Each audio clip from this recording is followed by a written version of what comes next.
Okay, it's Saturday night, and I just did some shopping. I did get some whiskey, but this whiskey I got some time ago. What's the date on this bill here? It is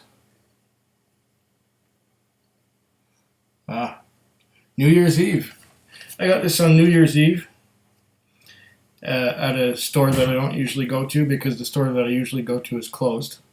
But along with this, I found some other treasures that don't usually show up in the stores I usually frequent. So it was a good thing that my regular liquor store was closed uh, on New Year's Eve. However, I got this one here. The last time I had any whiskey from this distillery was a long time ago, somewhere in the late 80s, early 90s. And I had heard about it that it was supposed to be the top. It was supposed to be the premium, the best. And so I went and bought a bottle of 12-year-old. And not really having an educated palate at the time, I poured a glass. I think it was a tumbler. And took my first sip. And it tasted like wine. And I didn't like it. That was the Macallan 12. At the time it was expensive. I think it cost me 70 or 80 bucks. And this is like 25 plus years ago. But I had read about Macallan, not from any whiskey place. I had read that a couple of Montreal personalities used to sit there and sip this stuff. Their names were Mordecai Richler and Nick Oftermauer. And they used to sit there and they would be in their gentleman's club downtown. Not a stripper club, but a gentleman's club. And they would be sipping Macallan all evening. And that was the thing with these authors. So I got me some Macallan. This is the Macallan Gold. It says Highland single malt, but it's really a Speyside. And it says a bunch of stuff on the back here. Let's see if I can read it with these inadequate glasses. The Macallan 1824 series has been created to showcase the beautiful range of natural color found in our whiskeys, each expression becoming increasingly darker and more complex, also more expensive. Bob Dalgamo, the Macallan whiskey maker, has hand-picked individual 100% sherry oak casks to deliver the rich color that distinguishes this expression, a single malt of exemplary character and flavor. It says the same thing in French right below it. And whiskey maker's notes. This burnished gold spirit presents a lemon citrus nose, then orange peel, then an interlacing sweetness that softness but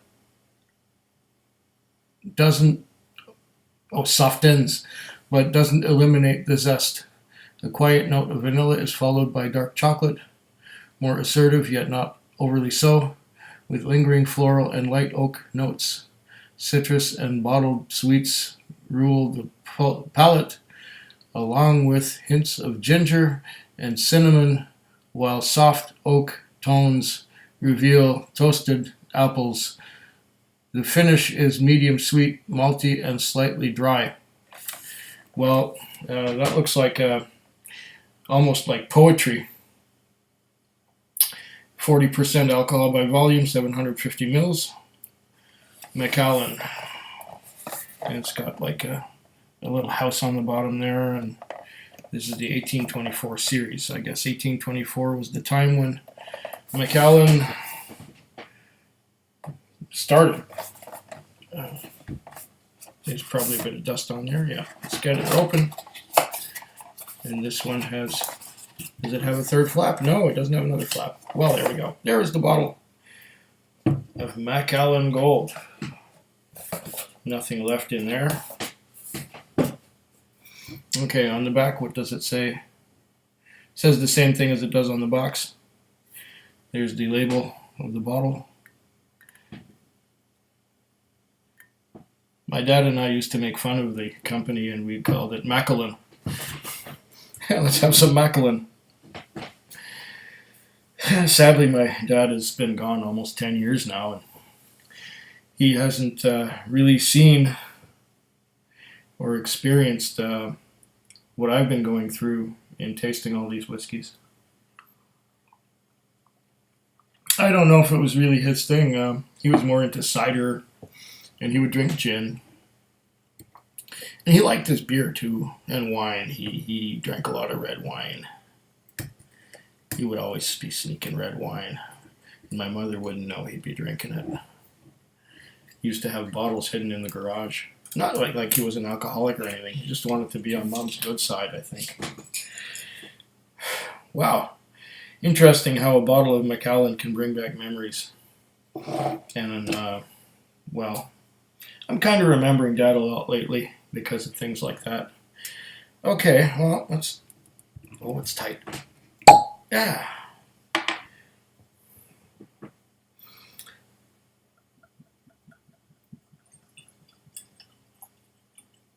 Let's see what I get on the nose.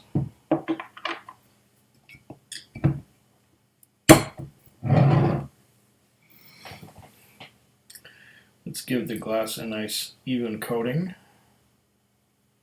I know, I'm kind of like a buzzard flapping his wing with the way I do this, but so what?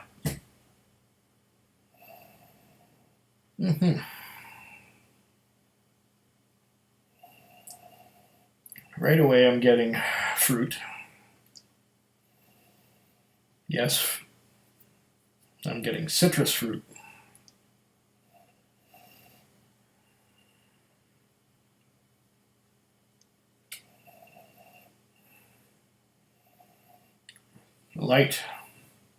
Light sherry. Lemon and orange.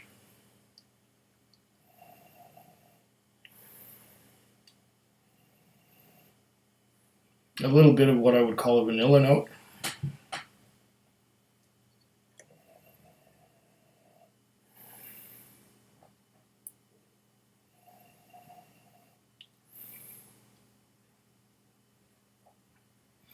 A lot of orange, a lot of citrus.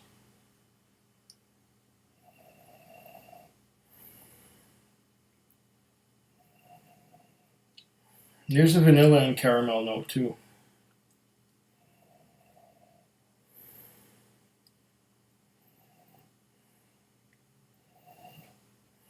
Orange peel.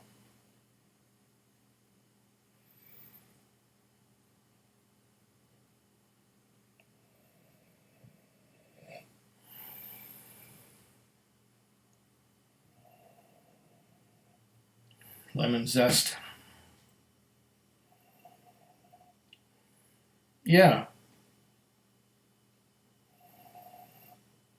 A bit of the sherry is not out front. It doesn't attack you like it would in a Glenfarclas.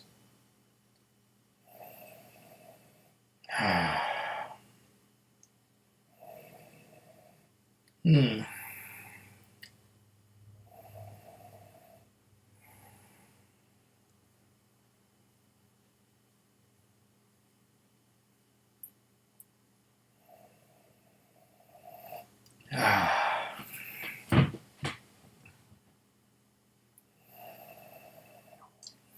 Yeah, that's mostly what I'm getting.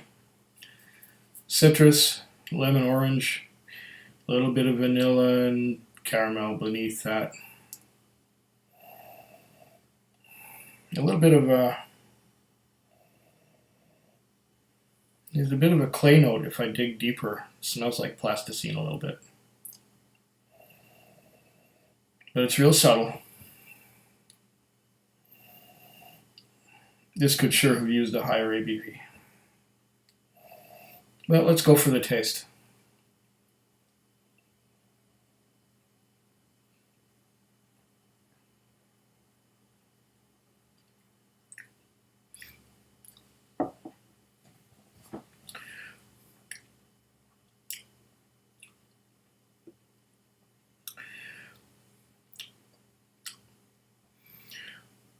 lemon, vanilla, a little bit of cinnamon.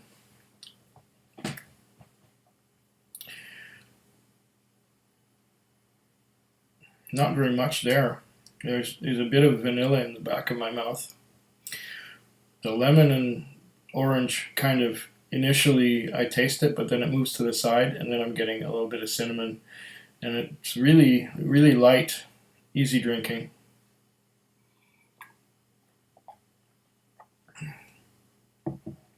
Appears to be, anyway.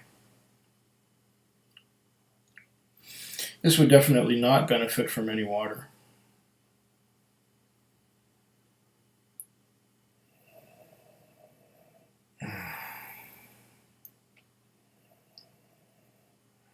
Yeah, once again, some of that sherry, a little bit of lemon and orange, some vanilla,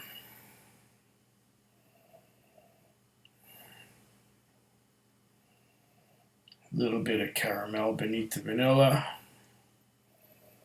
Second taste.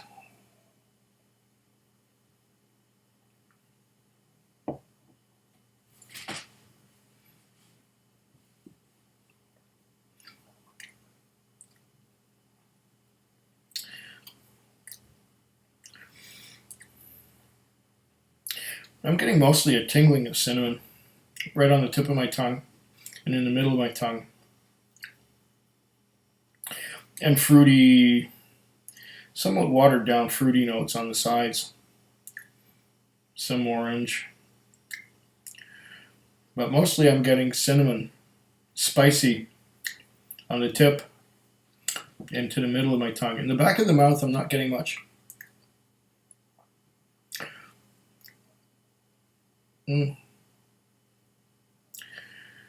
Yeah, it's a bit sweet. Maybe a tiny little bit sour. It doesn't have a very rich, thick mouthfeel.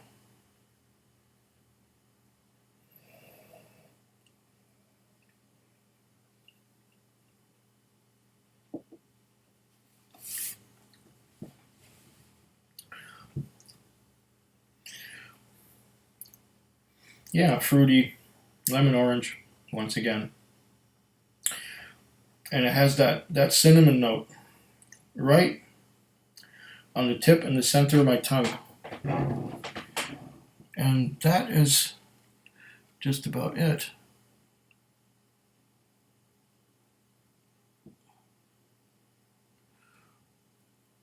Yeah, and it says here malty. I'm not getting much malty, but I am getting some dryness with that cinnamon note. Oh wait, as that cinnamon note and that tingle, I guess it's maybe even a little bit acidic. As that little bit of acidic tingle sort of fades, yeah, it's a bit malty, but it's not heavily malty. This is very subtle.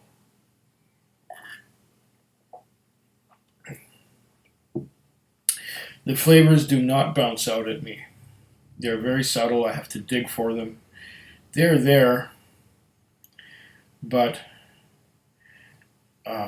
and they're mostly balanced, but there's no strength to this. It's easy drinking. I guess it's a good place to start. If you're going to be drinking things like Highland Park and you're going to be drinking things like Springbank and you're going to go towards things like Glengarry and a 15-year-old Glenfarclas or the 15-year-old 53% alcohol by volume Glenfiddich, I guess you could start here on a flight. But to be honest, you could get blends costing half the money, which would do the same job.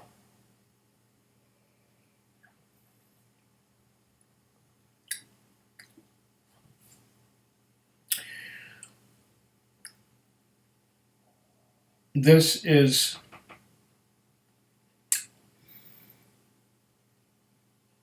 It's a different style of whiskey from what's my favorite. This bottle may grow on me, but if anything, it's just a starter of a flight, and I would move on to something stronger. I wouldn't, this is like a whistle letter, shall we say. And yeah, for the price, I can get blended malts that would easily beat this for the same price, or even for more. Say examples from Compass Box like the Lost Blend or Spice Tree, or even Johnny Walker Green, which cost about the same, but it's got so much more to it. Anyways, on that light note, Slancha. Food Quig. Food Quig. Food Quig. Food Quig. Food Quig. Yeah.